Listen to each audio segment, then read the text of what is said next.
Good morning, everyone. Welcome to Thai Union Analyst Meeting for the third quarter of 2024. My name is Nonwan Kidwat-Phaisan, and I will be your MC today. Before we start, I'm excited to share you our souvenir from our own brand Select, which is a fun collaboration with Sesame Street that brings beloved character to our Select tuna products. And now I would like to start by introducing our key speaker. First, Khun Thiraphong Chansiri, our President and CEO. And followed by Mr. Ludovic Garnier, our Group CFO. And last but not least, Khun Pinyada Sangsakdahan or Khun Kwan, Head of Investor Relations. And this section will take around 1.5 hours, including the Q&A, and followed by a 10-minute break and TFM result announcement.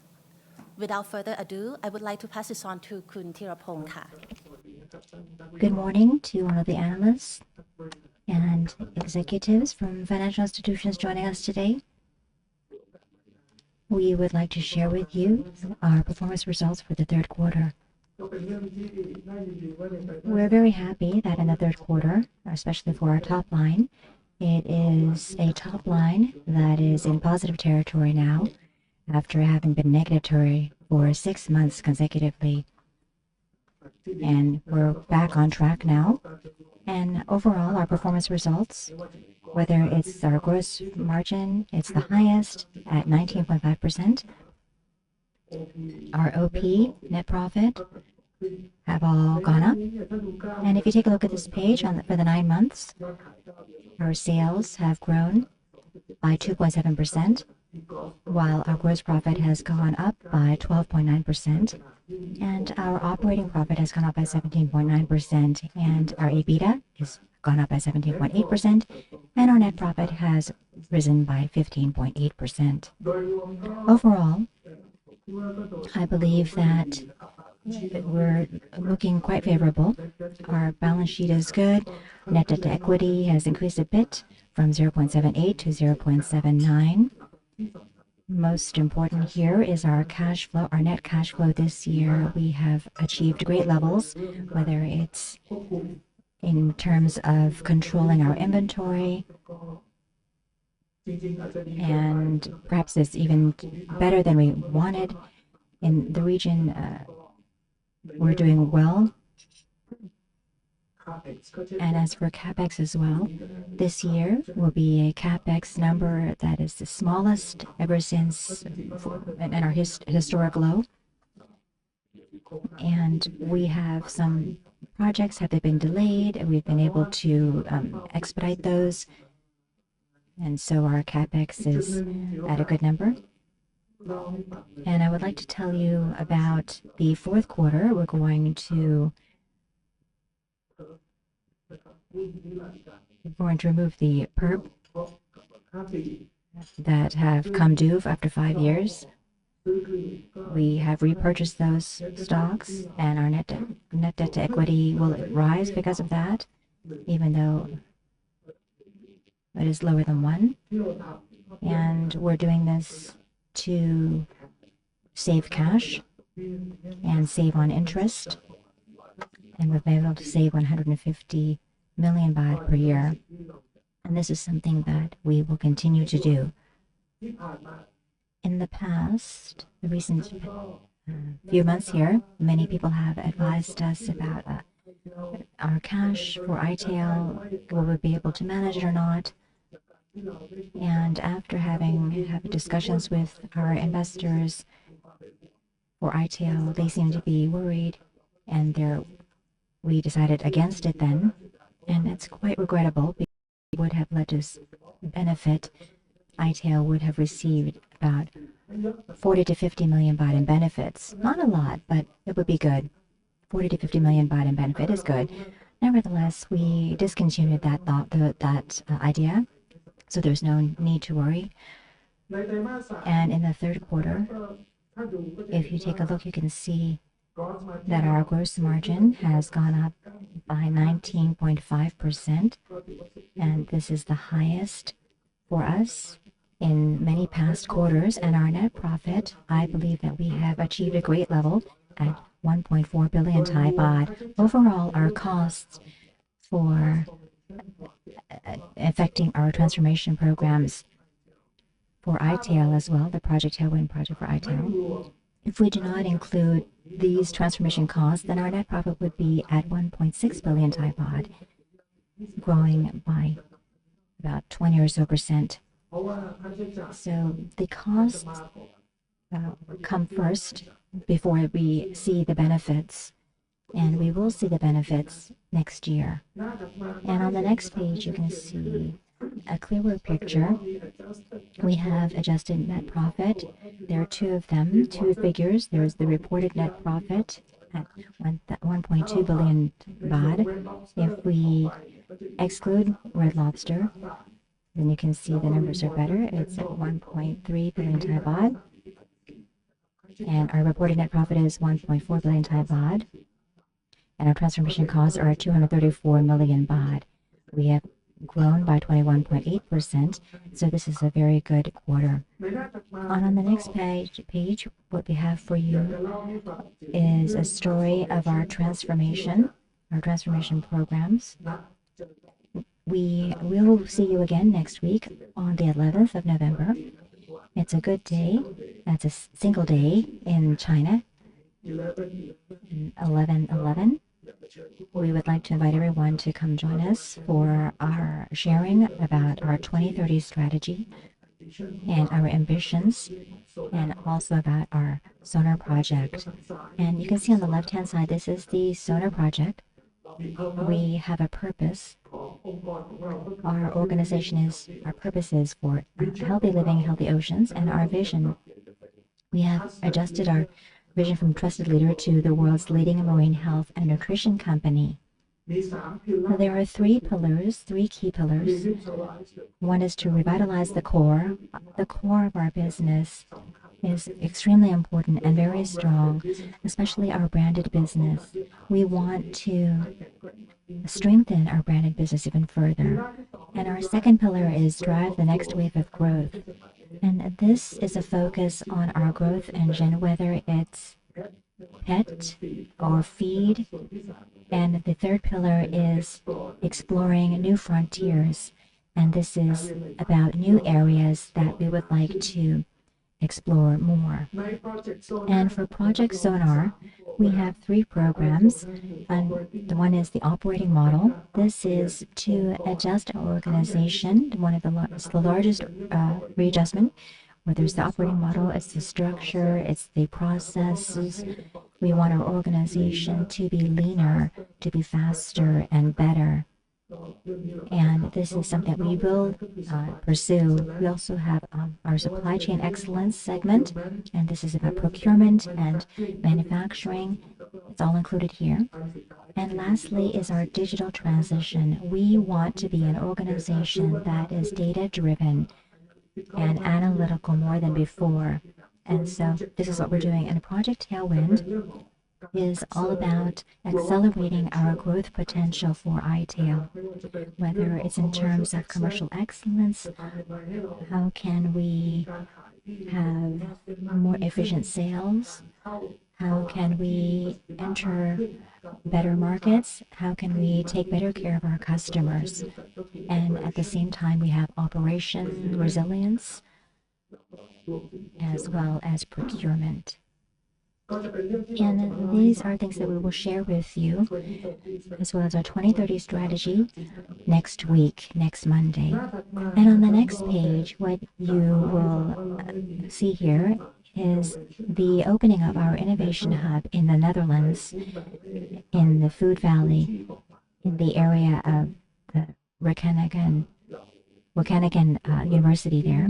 We opened our center there to be close to the commercial area, and the focus there is developing our ambient branded products. And this center will take care of our innovation and make it more formidable and faster. We have a video to share with you on this as well.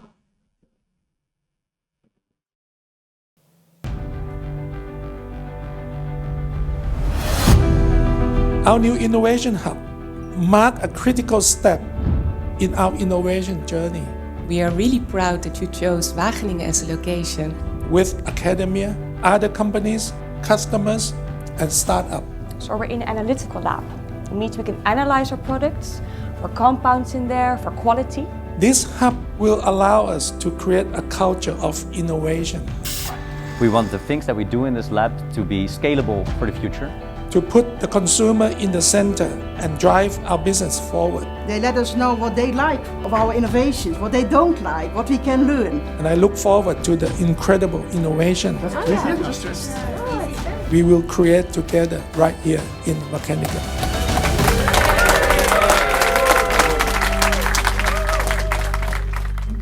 So the first innovation that we have launched is the Eco Twist.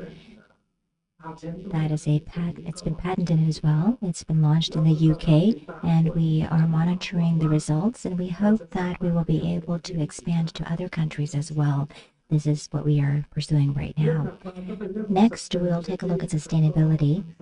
On the left, you can see we have taken part in the CBOSS event, the Sustainability Expo 2024, at the Queen's Ellicott Convention Center. In the middle, you can see this is another activity of ours that is under our Sea Change strategy. It's a partnership with the organization known as 7 Clean Seas and also Second Life to collect plastic in the ocean. And our goal is to collect 1,500 tons by 2030, and this is something that is ongoing. And lastly, is our know-how in terms of water management. As we have mentioned earlier, we are doing zero discharge, and which means no wastewater leaves from our processes. And the Minister of Labor asked to visit these facilities of ours, and we have opened our doors to allow outsiders to learn from our activities. And I'd like to hand things over to Ludo to present the financial results. Thanks a lot, Kunjurapong. Good morning, everyone. Very happy to be with you today. As usual, I will start with a key highlight in terms of financial performance. I think we have many good news to share with you. Today is, first of all, the top line. I think the top line growth is aligned with our guidance. We are 2.7%. I will elaborate a bit more. The organic growth is higher, but we have a negative FX impact in Q3. I will elaborate about that a bit further. The volume also are strong, and you remember we told you at the beginning of the year that was one of the priority for us this year. So we have volume growth in pet food and also in ambient, and we are very happy about that. Gross profit margin, I think, was kind of a surprise maybe for you. Very high, it's a new record high at 19.5. We draw your attention on one point. We benefit this quarter from a bit of reversal of hedge inventory. So if you remove this impact, then the GP margin would be around 18.9%, so still very high. Just for you to explain, we have a very conservative hedging policy, so we push our management, our leaders, to accrue quite quickly because we want them to focus and then to release the inventories as soon as possible. So every quarter, we have some plus, minus coming from this. Sometimes we accrue, sometimes we reverse. This quarter, we have a reversal which is a bit more significant compared to usual. This is why we highlight this amount. But it's a positive news because it means that we were able to release some hedge inventories. The cash flow also is a very good news. I think you will see that the EBITDA is strong. The CapEx is low. It's a bit lower compared to my own expectation. I'm not very happy about this one. But overall, it's a good news for our cash flow generation. If you look at the 5-year story, you can see the GP margin over the past 3 quarters has been improving. We told you in Q1 we were expecting this to be at the lowest point. Again, just for you to remember, that was due to the sharp drop of the fish price over 3 quarters at the end of 2023. Now we are constantly regaining, and we are in these territories of 18, 19 plus % that we are really looking for. So it's a good news. The net profit margin also, we are back to the territories of 4%. This is where we want to be. Definitely, we don't want to be lower than this, and we want to be even higher than this number. Next time, we just have a quick focus on the details of our reported sales. Okay, so here we explain we detail the reported sales growth by quarter. You can see you have two colors. The dark blue, this is the organic sales growth. And the light blue, this is the FX impact. And we give the breakdown over the past few quarters. And you can see here in Q3'24, we have a strong organic sales growth by 3.1%, and then which is partially offset with a negative FX impact. And you can see if you compare with the last 6 quarters, it's a complete change. Over the past six quarters, the organic sales was declining, but then we were benefiting from a positive FX, and we have been very transparent about that in our communication. So it's a shift. You have seen that the Thai baht has been strengthening over the past few months. Of course, you have seen yesterday with the election of Trump, the USD gain momentum again. So let's see what is going to happen in the next months to come. But overall, very happy to see the organic sales growing. Okay, this is what we are looking for. We told you that in 23, a significant portion of the drop was explained by the frozen right sizing. So it's good to see the organic sales back on track and back to growth. On the fish price, I think in Q3 there was no surprise on the tuna. I think it was aligned with our guidance. We have a Q3 average around 1,410. In October, it was 500. We do expect in Q4 to be in the same range, 1,400 to 1,450. So we don't expect huge change for the skipjack. The shrimps on the right, you can see here 141 on average for Q3, but it's rising in October. So it's one topic for us to watch out. The shrimp development is not a surprise. Quite often we have this kind of mechanism. The swan price went down. You can see 78 NOK. Again, very similar compared to the fact pattern we have seen over the past 3 years. So again, no surprise on the raw material price in general. On the FX, as I mentioned, you can see here the Thai baht strengthening versus all currencies. So here versus dollars. On the top left, on the top right, you can see versus euro. So we are not anymore in these territories of 35, 36. In Q3, the average was 34.8, and even declining further. In October, you can see yesterday it was regaining a bit, now exceeding 34. So let's see where do we go for the rest of the year. Quick focus also on Red Lobster. We told you, if you remember, in last May, they went for Chapter 11. The good news in Q3 is they went out of Chapter 11. So they exited in Chapter 11 on September the 16th. On the same day, we did exit of our role of shareholder. Okay, so we don't hold anymore 49% in Red Lobster that we are holding before. You have a new group of shareholders. And of course, now they are back to a normal situation. They don't benefit anymore from the bankruptcy protection. It's a very good news. We told you already that they closed something like 120 restaurants. So in terms of scope, it's a bit lower compared to what they had in the past, but it's excellent news that they were able to exit from Chapter 11. You can see in the middle, so here our role, we get back to the role of a normal supplier. Okay, we told you that we never stopped delivering any products. We have a strong partnership with them over the past 30 years. It was existing before the shareholding time. It will continue to exist after the shareholding time, and we'll continue to supply to them. We just signed a new supplier agreement with them. So again, it's a positive news. On the right, we told you that we were expecting some claim and some litigation to happen after the end of the Chapter 11. So here, no surprise, we have one claim being performed by Fortress against us regarding the guarantee we did provide back in 2022. At that time, if you remember, we did provide to Red Lobster a $65 million guarantee. Okay, there were some termination events for this guarantee. There were 3 of them. We already mentioned that to you. There was a minimum EBITDA to be delivered, and then there was a CEO and a CFO to be appointed, US-based and with an experience in the restaurant industry. For us, these 3 events happened. Okay. However, we told you already that we never get the formal paper from Fortress that they agree and that the guarantee was terminated. Okay. So now it seems to be that they believe the guarantee is still in place. Our conviction is very clear. For us, the termination events happen, and then there is no more guarantee to be called for. Okay. So it seems to be we'll go to a litigation. Let's see over the next quarters. I don't expect any short-term development. To be frank on that, it could be 1 to 2 years process overall on this one. That was expected, so it's not a surprise. It will mean some legal costs, but we want to defend very strongly our position. Okay, so you can trust us to be very strong on this position. Again, that was expected, so it's not a surprise, and we told you about that. Quick one on the freight cost. You can see the freight cost on the left. You can see the graph. The freight cost keeps increasing. In Q3 now we are around 8,000. It was 6,000 in Q2. Still a watch out for us. We are still facing the same issues. The Red Sea issue are still there. The tariff increase with China are still there. There was a big risk with the strike in the US. Finally, they found a temporary agreement. That's good news. I guess we had a small impact at the end of September. To be frank, we have a bit of delay of some of our deliveries on this one, but overall it was a good news. They found an agreement, even if it is a temporary agreement. But you can see the lead time on the bottom left is almost aligned with Q2 at 45 days. So we didn't see any significant increase or decrease or the lead time. So still a watch out. Definitely we see the cost increasing in our numbers, but we are still far away from the $13,000 we have seen during the peak of COVID.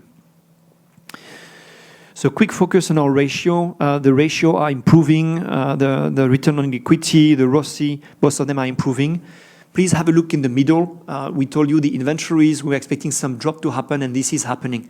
I'm very happy about this one. The inventories are dropping to 44 billion baht. The inventory days also are dropping. So of course, there is a positive impact in our net working capital. That was one of our targets for this year, and we achieved this one. Look at on the right, the net debt to EBITDA now, we're in a very strong position, just at 3.59. We told you we wanted to be in the range of 3.5 to 4 at the end of the year 24, so we are already there. Okay, so it's a good development. The net debt to equity also, we are very comfortable with this kind of range at 0.79. Just as a reminder, we say anything between 1 to 1.1 for us, we are comfortable with this situation. So our financial situation is extremely strong, and we are very happy about that. So our usual bridge on the net debt, our net debt is decreasing over 9 months. At the beginning of the year, it was 51.5. Now it is 49.78 billion baht. So it has been dropping. The free cash flow is strong at 8 billion baht. And again, the EBITDA is strong. We have a positive impact from the net working capital drop by 3 billion baht. I already mentioned this one. There is one thing, which is the CapEx. The CapEx is too low. Okay, 2 billion baht. We don't have very large. We told you for this year, the initial guidance was 4 to 4.5. We have a bit of delay in some countries of some large CapEx. So I would expect it will be a bit delayed to 2025. It's not a concern, but I would have expected the CapEx to be a bit higher. It's good for the free cash flow, but of course it may delay some of our projects. And then on the right, you can see the investments, the payment we've been doing on the taxes, the interest, the dividend, as usual.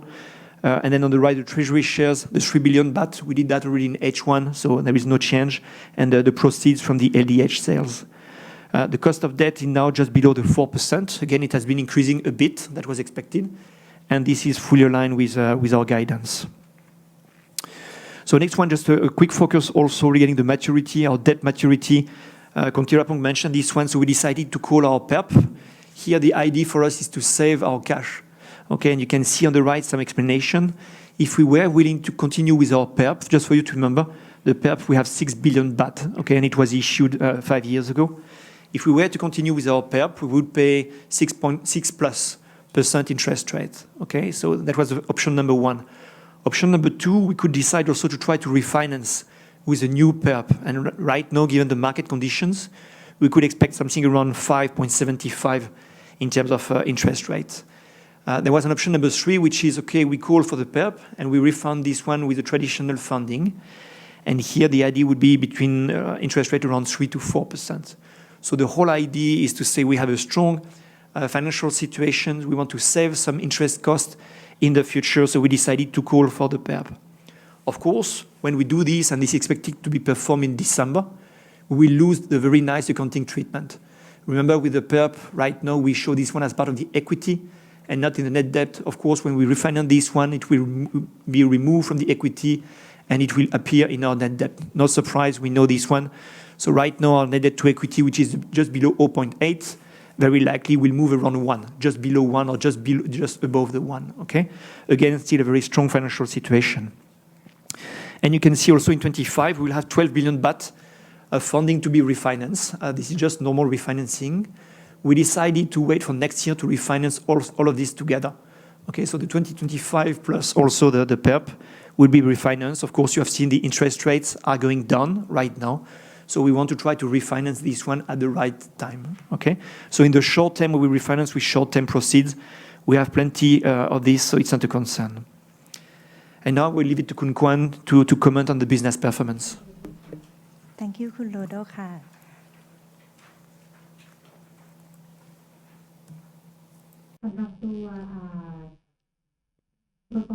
For our performance for the third quarter, let's begin with our mix.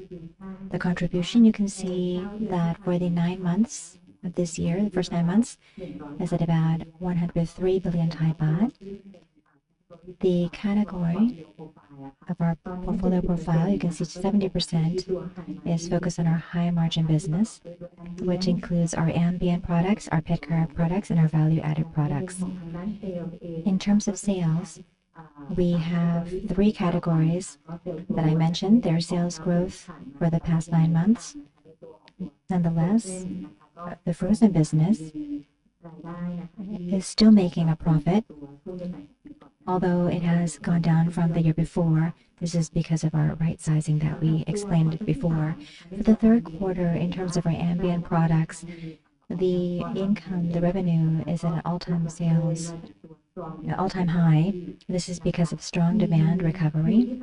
And in the third quarter, we have about 18 billion Thai baht, going up by 3% quarter-on-quarter, 13% year-on-year, and this is mostly because of the increasing sales volume that went up by about 24%. And the sales volume, we have more demand. We're seeing more demand, a return to higher demand from private labels, for private labels in the U.S. and in Canada, and for the branded segment, we are seeing a demand recovery from the U.S. And for the branded segment, we've seen improvement over the 9 months because of our marketing, and this is to boost our sales, and you can see a return to a good sales level. And quarter-on-quarter, sales went up a bit, 3.1% quarter-on-quarter, but in terms of sales volume, it went up almost 14% quarter-on-quarter, and this is because of demand in all of the regions except for in Europe. And the gross profit margin, the momentum for the quarter-on-quarter is also at a favorable level. Right now, the gross profit margin is at 20.1%, which is in a range that we are happy with, from 20 to 22% according to our guidance. In terms of the past 9 months, you can see that we are back to growth for our ambient business. And for sales contribution, there's a contribution that is the highest since we began doing this business. And for the business update, we have innovations from Petit Navire in France and also in the US, and also innovations from Chicken of the Sea in the US. For our frozen business, you can see that the revenue year-on-year has gone down by about 15% year-on-year. However, mostly this is from soft demand in the US. And the sales quarter-on-quarter have also gone down, and this is due to lower sales along with the private label. With regard to gross profit margin, the sales have gone down, but our gross profit margin is still at an acceptable level, a good level, at about 12%. Our performance, even though our US business has dropped a bit, the feed business from TFM has performed quite well and has expanded to Indonesia.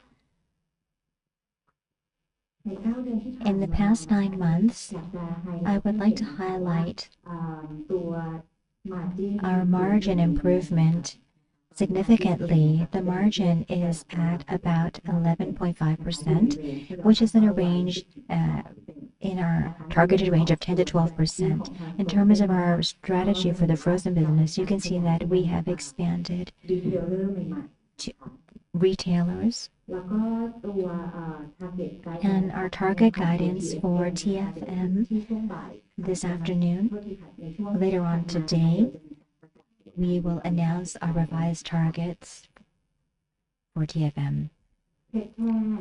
In terms of our pet care business, we have revenue at about 4.3 billion Thai baht, increasing 15.4% year-on-year. This is thanks to high contribution from the premium products that ITC has put in place a strategy for.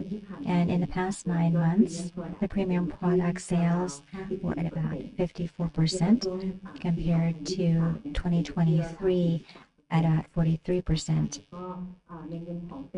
And the sales volume, we've seen demand increase from the European countries, especially in Germany. And in the US, there has also been increasing demand for the pet care business. As for the sales volume in this quarter for pet care, mostly this is resulting from the recovery from a low base in the third quarter. If we take a look at last year, you can see that in the third quarter of last year, the situation for destocking had improved. And in the third quarter of last year, it was still the low base where customers were starting to restock once again. In terms of a quarter-on-quarter look, the revenue has gone down 2.3% in line with the volume that has gone down by 2% quarter-on-quarter. And this is due to the shipping container management. We had a bit of a mismatch. And as for gross profit margin, it's still in a strong level. For pet care, it's at 30.6% for this quarter. And this has increased continuously. It has increased more than 30% for a few quarters now. And this is thanks to our premium product increase in our product mix. For the past 9 months for pet care, the revenue is back on track. And it is increasing 20%, which is quite significant. And the gross profit margin has gone up from 19% to 29%. And in terms of the business update for pet care, we have a new warehouse. We expect it to be completed by the end of next year. And for ITC, it has a revised guidance that was announced yesterday. And in terms of the sales, it's at 15 to 70% growth. And it's been revised up for the gross profit margin as well from 24 to 26, increased to 26 to 28% now. And SG&A is at the same level at 8 to 9%. And lastly, in terms of a value-added business, you can see that for the third quarter, the revenue was at 2.7 billion Thai baht, increasing 1.3% year-on-year. But if we take a look at the volume went up 6.7% year-on-year. And the sales revenue in this category for value-added, it's a combination of businesses that are value-added in ambient and frozen, and also packaging and ingredients and our supplements as well. And the increasing revenue for this quarter is mostly driven by the packaging and value-added items. And in terms of sales volume, in addition to the value-added and packaging, there is also the byproducts that have increased. In terms of the demand, for value-added products, the demand has been driven in the US and in Canada, as well as in the Middle East. And as for the domestic market, you can see that the demand is returning for packaging as well. And at the same time, the sales have increased by about 5% quarter-on-quarter. And the volume has increased by 17% or so quarter-on-quarter. And this is mostly thanks to all of the categories except for value-added and supplements. And for the gross profit margin, it has gone down by about 4% to 25.1%. And this is led to an impact, a temporary impact. And our culinary plant, we will recognize depreciation. And lastly, for the value-added business in the past 9 months, the revenue is a high potential growth category for us. The increasing revenue has gone up 9% year on year, and the gross profit margin is still at about 27%, which is at a high level. And for our business updates for the value-added segment, we have launched products that are alternative protein-based. They're plant-based in Europe. And now it's time for us to have a look at the outlook, so I would hand things back to Kuntirapong. Thank you very much. For our guidance for 2024, we are going to adjust our sales growth down from our previous adjustment of 4 to 5% down to 3 to 4%. The main reason, there's not much except for the appreciating baht in the third quarter. And we expect it to continue to strengthen, and this will affect our target. So the gross profit margin, we have done tremendously well, and we expect this is a good margin. Therefore, we would like to adjust it up to from 18 to 18.5 to 18.5 to 19%. And as for SG&A, due to our transformation costs in the third quarter onwards, therefore our SG&A is increasing. So we have readjusted this from 12 to 12.5% up to 12.5 to 13%. Actually, if we do not include the transformation costs, then our SG&A would be at about 12.5 to 12.6, and our effective interest rate is going to be maintained at 0 to 0.5% increase, and capex has been reduced from 4 to 4.5 billion down to 3.5 to 4 billion Thai baht. And as for our dividend policy, we will maintain the policy that we have in place already. We would like to thank all of the analysts joining us. Thank you for loving us. Thank you for the Investment Analysts Association. We receive votes from the analysts for being outstanding CEO and best CFO. Thank you so much for this honor. Normally you don't love us this much, but you're still voting for us, so thank you so much. So as there are no further questions, I would like to thank everyone for joining us today. And we will now take a 10-minute break and followed by the TFM result announcement. Thank you very much. Please join us on Monday. I think this is exciting.